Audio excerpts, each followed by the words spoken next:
Good evening. Welcome to Wildfire Kingdom, and we're on our fourth or fifth week of the Lord's Prayer, and talking about give us this day our daily bread. And so today we're making challah. Hang on. And the reason it's called challah is because in the Bible, every time they make bread, they would take a piece and set it aside for God, or more specifically for the priest, but intentionally for God. So, but it's also interesting because we're going to be dividing it into 3 strips and braiding it together. So Trinity and Trinity? 3 strips, Trinity? yes, but something else also. Jesus said that He is the bread of life. We'll look at the Bible verse so we can get ready to go.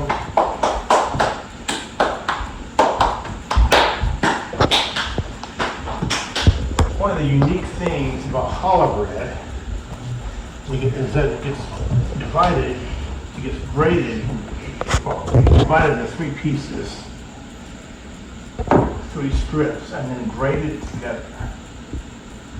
And then on the Sabbath, which is, or Shabbat, which is getting there very quickly, you make 2 loaves, which we have another one right here. So that then ends up being 6 strands in total to represent the 6 days that we work and the 7th day that we don't. Because in the wilderness, they get a double portion on Shabbat, on the Sabbath. I'll give you a knife. This one? Oh, it's sharp, but sure. Is this supposed to be sharp? But it won't matter.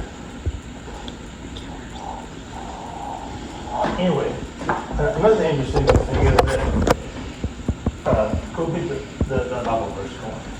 Which one? John? The John one? Yeah. So,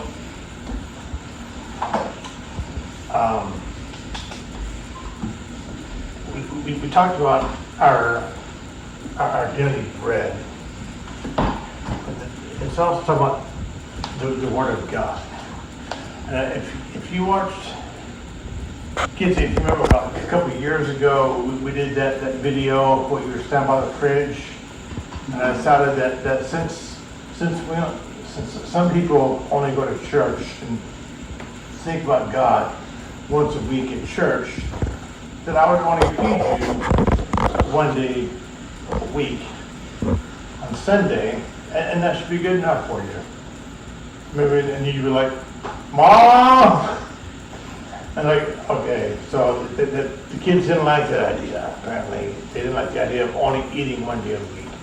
So we said, maybe we should eat twice a week, once on one Sunday and once on Wednesday. Mom! No, kids didn't like that either. I don't understand. So that maybe we'll just feed them once a day.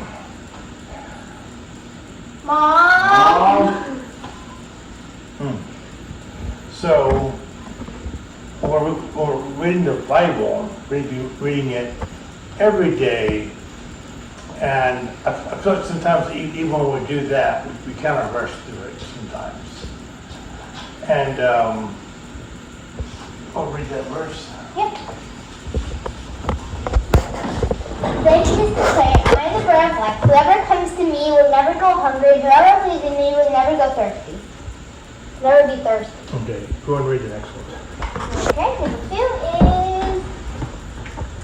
You mean Isaiah? Yep, Isaiah 9:20. Isaiah 9:20. On the right they'll devour but still be hungry. But on the left they will eat but will not be satisfied. what?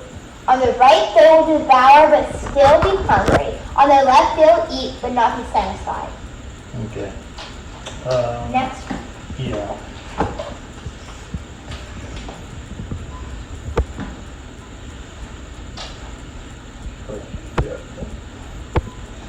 Then he said to me, the Son of Man, eat this scroll I am giving you and fill your tummy with it. So I ate it and it tasted sweet as honey in my mouth. Scroll? Yeah, so in Ezekiel had a vision where he was in heaven, and the angel brought him a scroll and told him to eat the scroll, which is the word of God. And it was sweet to the taste. And then we'll see this again in Revelation. Then? Yeah, go to one in Revelation. Then the voice said that I have heard from heaven spoke to me once more. Go take the scroll that lies open on the hand of the angel who is standing on the sea of the land. So I went to the angel and asked him to give me the little scroll. He said, take it and eat it. It will turn your stomach sour, but in your mouth it will be sweet as honey. I took the little scroll from the angel's hand, ate it, and it tasted sweet as honey in my mouth, but when I had eaten it, my stomach turned sour. That's all. Okay. It's interesting in Ezekiel, it was just sweet to taste. But in Revelation, they added a little something different. Because in Revelation, it was bitter in the stomach. So what do you suppose the difference was there? That the person wasn't actually an angel? No, he was an angel. That maybe that Ezekiel left him out in his dream? Well, see, in Ezekiel, they had more time. If you read the rest of the chapter in Revelation, you'll see that the seventh angel had said that time would be no more. So, while the word of God was sweet, time was running out. And for those who didn't enjoy the sweetness of God, their time was running out. So read the next verse. That was the only verse that I marked. Oh, well, there were some more. Anyway, there's a verse in Psalms that says, Wait, I got this. Where is it? the one in Psalms. Okay, 34 and 8. I got this. 34. Psalm 34. Psalm 40. Isn't it awesome when you have a 9-year-old who wants to preach and tell about the word so well? Yeah. She loves her Jesus and she wants to tell the world. 34, 8. Taste and see that the Lord is good. Blessed are the ones who take refuge in Him. There you go. This is the taste. It's an interesting word.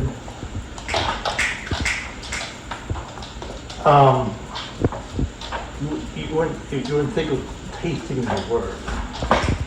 A lot of times we go to a Bible study so fast we don't have time to taste it. It's like scarfing down food. It's like when mom spends 12 hours making a dinner and y'all sit down at the table and it's gone before I've even gotten sat down with you. Yeah. So, but when you taste something good, you want to let it just sit on your tongue and just enjoy it. Like a good ice cream or a fine cheese, a good steak, Glass of water. a fine wine, you know. You go to a wine tasting, not a wine chugging. Unless you're in college, you know, then you chug beer. But anyway, not while I was in college, but like wine is always for tasting, and you're supposed to like let it sit in your tongue and like enjoy the different nuances of, oh, this one's dry, this one goes well with steak, this one goes well with seafood, whatever. Do you want me to go to the next But- verse? Still talking. And so, but God invites us to taste and see that the Lord is good. Maybe. So when we're reading the Word, He wants us to explore it, not just rush through it. Because when we rush through it, we miss a lot of things. And so we're going to kind of explore this challah bread. And the three strands here represent, when there's only three strands, it represents justice, love, and peace. So, May I braid it? yeah, so they're braided together. We do a tight braid. Wait. That's not how you braid, you silly girl. I can't see. Okay, there you go. And there's this in the middle. Yep, you braid that one over. And this one goes over. Yeah, there you go. Make it tight. And then this one goes over. Yeah, Make it tight. yeah, maybe along. There you go. And then Bring that one braid that over. one. Braid that one. Yeah. Make sure it's tight. Some of these little, some of these strands are bigger than others, so it's gonna look a little weird. And then that. And Yeah. Now once you bake it, okay, there you go. Once you bake it, can you separate the braids? yeah. Right. So justice, love, and peace have to go together. If you're trying to have justice without love and peace, that's not justice, that's revenge. And God said, revenge is mine, I will repay, saith the Lord. So it's not for us to do revenge, it's for us to seek justice. If we're doing love, love includes peace and justice. So some people would like to think that love is just this feeling in our heart, but just as love involves discipline, but to the end of having peace. And we're talking about peace, we're talking about shalom. Shalom is an inner peace.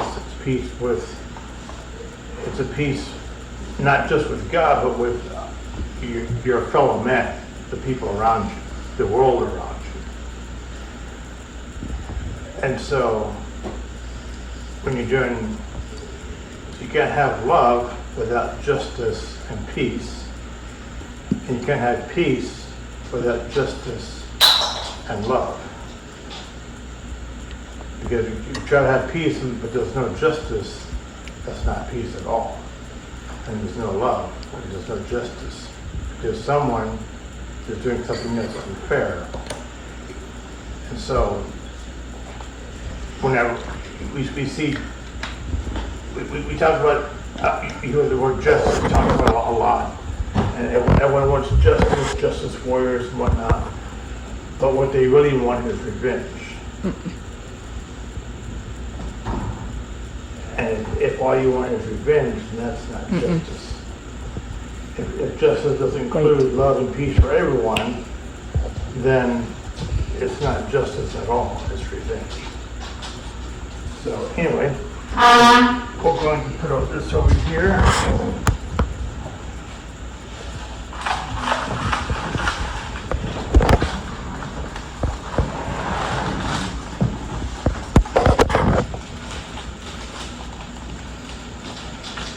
Get this egg wash, we're going to pour over it.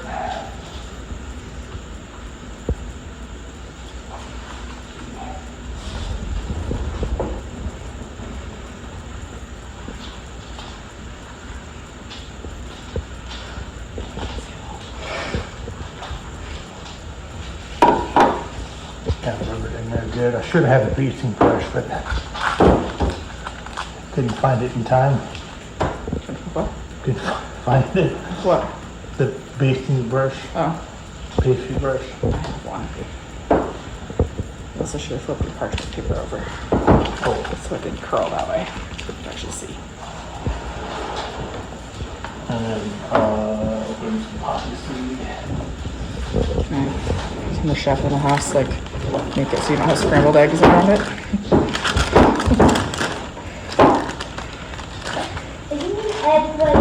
Isn't the egg you just said go over the bread?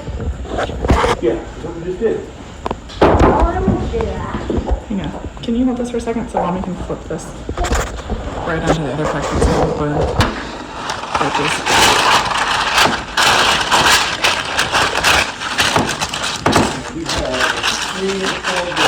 I just got poppy seeds too. I just got poppy seeds in there. I know I knew it hadn't opened yet, so I was trying to find one of the ones that you. Just use that one. I might have had it outside. I think I actually used it for something recently. No, thank you. You need to cut that out.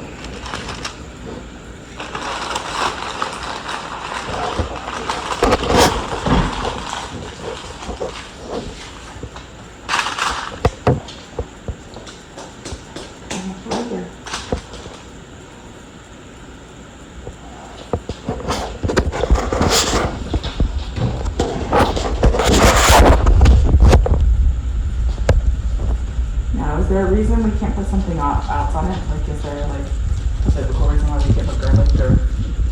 We can. Yeah. Just more supposed to be more of like a sweet bread.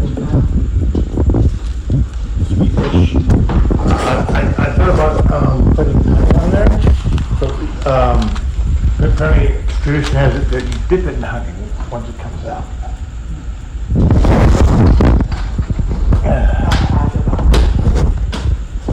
I don't know how I feel about my honey. All right. You got one going here. You'll need to rinse off that cookie sheet. And you're.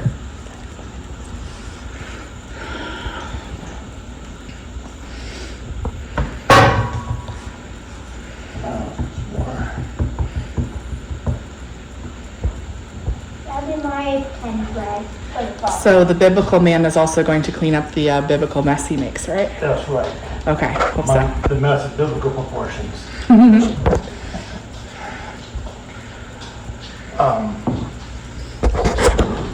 So here's the thing. In biblical times, when this was made, would it have been men making it or women making it? A lot of times the priest would make it. Especially if you remember when the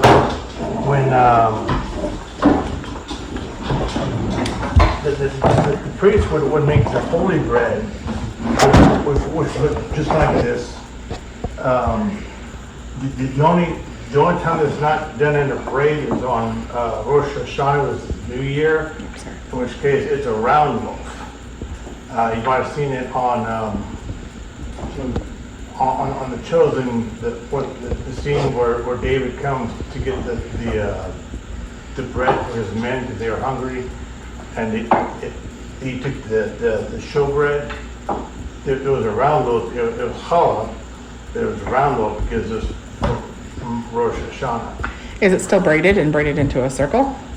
No, it's not braided. Just a puff? It's just a big round, flat puff. So yeah, the priest would make theirs, and then a lot of times the women would did most of the cooking otherwise. But by the way, this woman just got home from work 40 minutes ago, and she's tired. Now, it's interesting that the very next verse is about forgiveness.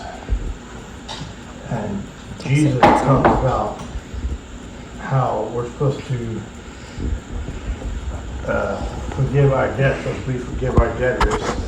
And then after the Lord's Prayer, he doubles down on it and says, if we won't forgive others, then God will not forgive us. And that's pretty harsh, don't you think? I mean, think of all the things that we haven't forgiven.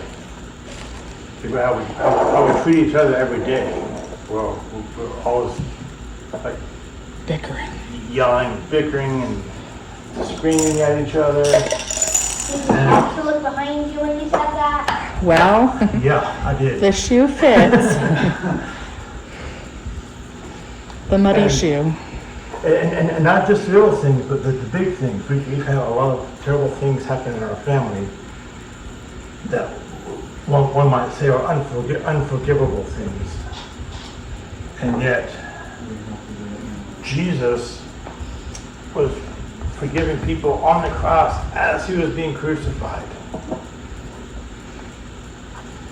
Had he not done that, he would have been perfect.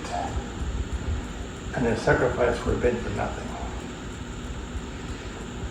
Think about how close he came. If Jesus had forgiven those people who were crucifying him at that moment, he would have been the perfect sacrifice. Because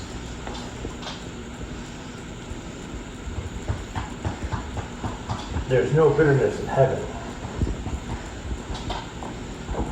So why are we keeping it here? If you want heaven on earth, we need to forgive people who don't necessarily deserve it. But we are human, and it is hard. Yeah, it's hard. It is definitely hard. It's taken me, I spent decades with this look on my face saying, leave me alone. Because I've been hurt so many times in church, out of church. I've been kicked out of church for reasons that were not my fault. I've been hurt a lot of people in church. And it'll be so easy for me to say, you know what, I've been hurt too much in church, I'm not going back. But There's also people that feel that it's weakness to forgive, and I would have to say I'm probably one of those people.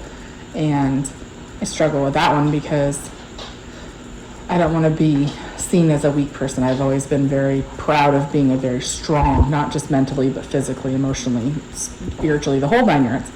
And to forgive somebody, in my mind, is a weakness because I'm letting them win. And so, but it's not. It's actually being stronger by forgiving because, yeah, it takes a you lot know, of strength to forgive. yeah.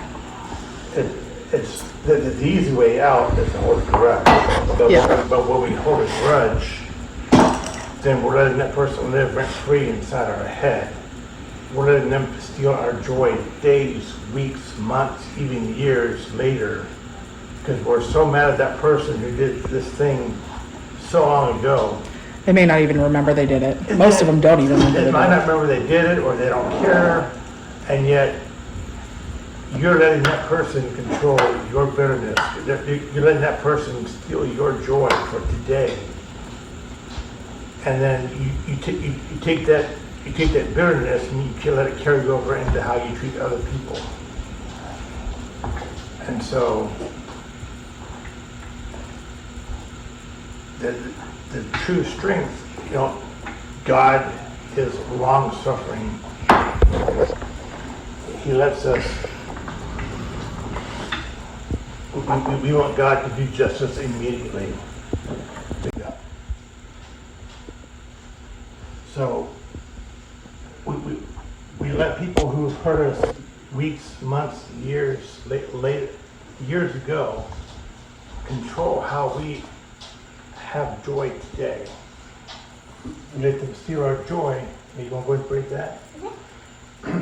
We let them steal our joy, and then we take that bitterness and we let that bitterness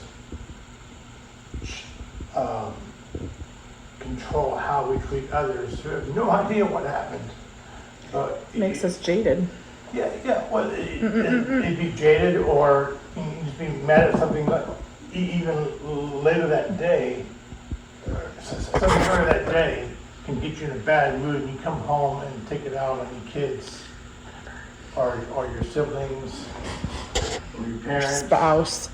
Come home in a bad mood, you start kicking the dog, and people are like, what's up with you? And poor dog got kicked, and he doesn't even know why. He doesn't know what he did wrong. And we have dogs that are abused. Not necessarily by us, but you might have seen dogs that have been abused, and now you try to love on them, and they can't accept that. Or there are people like that too, that they've been beat down so many times that it's hard for them to accept the love, the true love that we bring to them. And so, Can I just show you how loved our dogs are? This is our Bruno, who thinks he is playing dead. And our Bailey, who's also being loved. So by the way, our dogs are not abused in any way, shape, or form. Both of our dogs are rescues and very loved. So, sorry, I felt like we need to throw that caveat in there. All right. we don't call them kicking their dogs. Nope. This one's small, long for some reason. Let's try it. You could, well, yeah. I'm sure why that was longer than the others. Others, I mean the other one?